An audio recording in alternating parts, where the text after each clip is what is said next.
All right, this is going to be an important video because there's been something going on that kind of scares me, and that is the normalization of Elon Musk and billionaires toying with our politics. For example, during the first week of the Trump administration, everyone was in shock and awe that there was a billionaire walking around the White House after he literally bought his way in. But after, 3 or 4 months, it seems like people are rather desensitized, or they're not talking about it as much.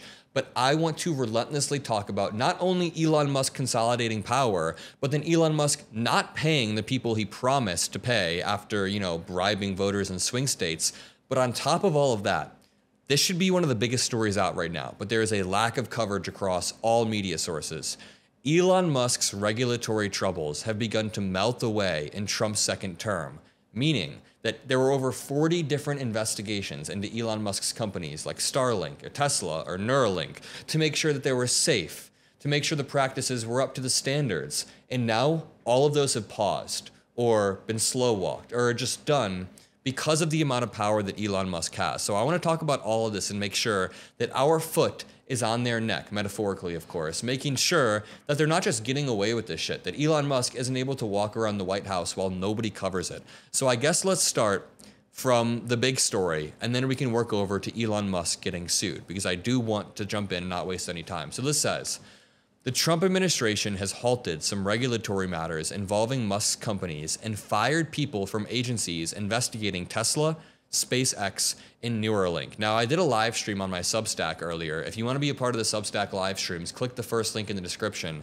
And someone in chat pointed out something very smart. They said, Trump, on day three, fired 17 different inspector generals, and that opened the door to Elon Musk then, number one, committing fraud, obviously, but number two, stopping regulatory agencies from investigating his companies because there were no watchdogs or inspector generals to make sure everything was going according to plan. So, tech billionaire Elon Musk's regulatory problems have started to fade into the past. Since the start of the second Trump admin, federal agencies that had scrutinized Musk and his business empire in recent years have begun to look a lot different.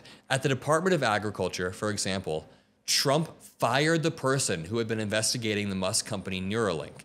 At other agencies, including the Consumer Financial Protection Bureau, Trump and Musk have tried to slash the number of employees, potentially hobbling these regulators' abilities to enforce the law against companies, including Musk's Tesla and X. But here's where it gets a little bit crazier. Okay, here's the key line. I'm going to jump one paragraph and read this.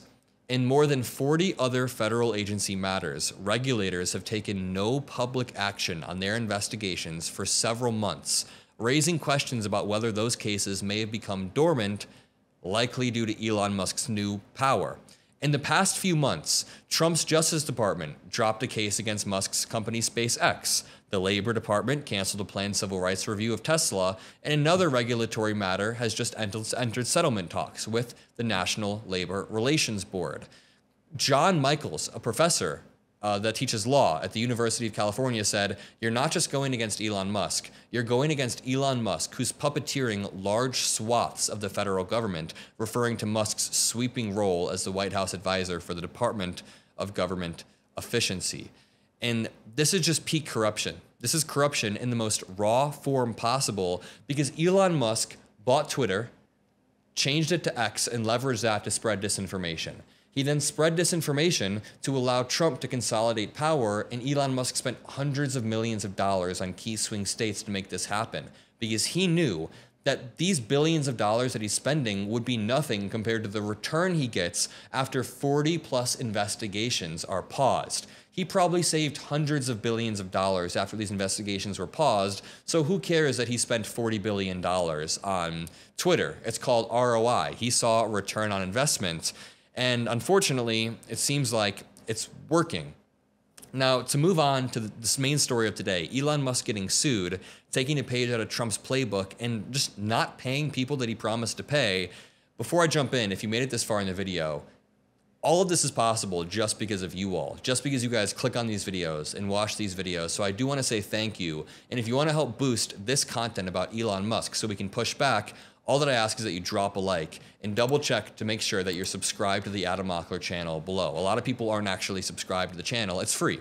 So this reads, 3 swing state voters are suing Elon Musk, alleging the tech billionaire failed to pay them the money promised in return for signing a petition from his America PAC. What Elon Musk did, he wasn't legally allowed to say, if you're a red voter in a swing state, I want to pay you to vote.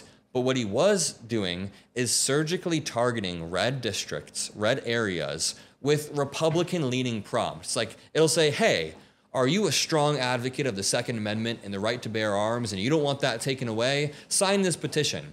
And of course, you can be a strong advocate for the Second Amendment as a liberal as well and want, common sense gun regulations.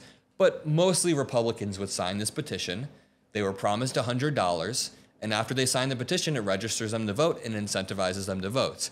Elon Musk's America PAC failed to pay swing state voters after promising them money in exchange for signing a petition or referring others to the petition ahead of last year's election in a new proposed national class action lawsuit.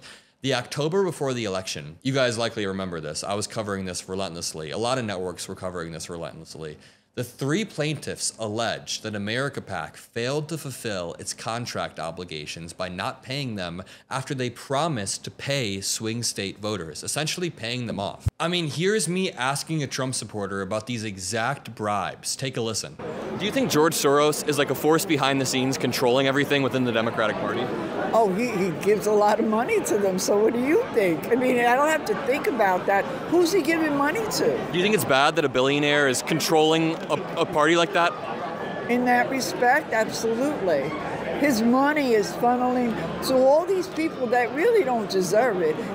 There's no meritocracy anymore, okay? There isn't. Would you be okay if George Soros used his money and influence to buy Facebook and then use it to boost pro-Kamala information? No, I would not be happy with that. What if he did a giveaway where you give $1 million away to people who register in swing states?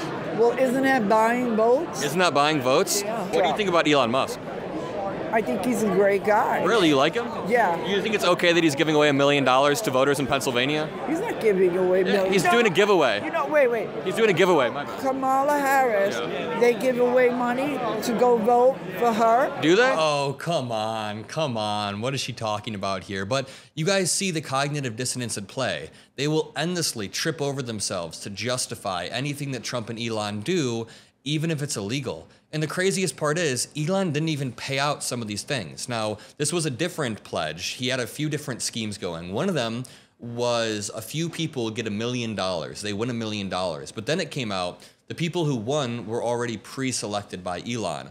But then he offered $47 for the 47th president, and then later $100 to voters in 7 swing states who agreed to sign a petition pledging, quote, support for the First and Second Amendments, according to a social media post about the offer. Participants who referred other registered voters to sign the petition were also offered money for each additional signee they referred. The 3 plaintiffs allege America PAC failed to fulfill its contract obligations by not paying petition signers in full, according to court filings obtained by Fortune through CourtWatch. The plaintiffs expect more than 100 class members to join the lawsuit, owed collectively more than $5 million. This dude didn't even pay it off. Quote, the case is about a broken promise. Elon Musk promised supporters that they would be paid for signing a petition and referring others to do the same, said the law firm representing the plaintiffs. Quote, our clients relied on that promise because they believed in Elon, but unfortunately that promise was not kept. It appears the promise was broken for many other reasons, or for many others as well, sorry. The lawsuit was filed last week in a federal court in the Eastern District of Pennsylvania, a swing state that saw $1.2 billion in campaign ads for the 2024 election. America PAC raised more than $200 million, much of it donated by its founder Elon Musk for Trump's campaign, and then Elon used that to consolidate power. I'm going to leave it at that. I want to say one more time, I appreciate everybody who clicks on these videos and watches with me. We are building a beautiful resistance. Now, I get a lot of comments of people saying, Adam, I've been watching you for 6 months, but I never actually subscribed. So make sure that you scroll down a bit and then you hit that subscribe button. I love you guys. See you in the next video. Peace out.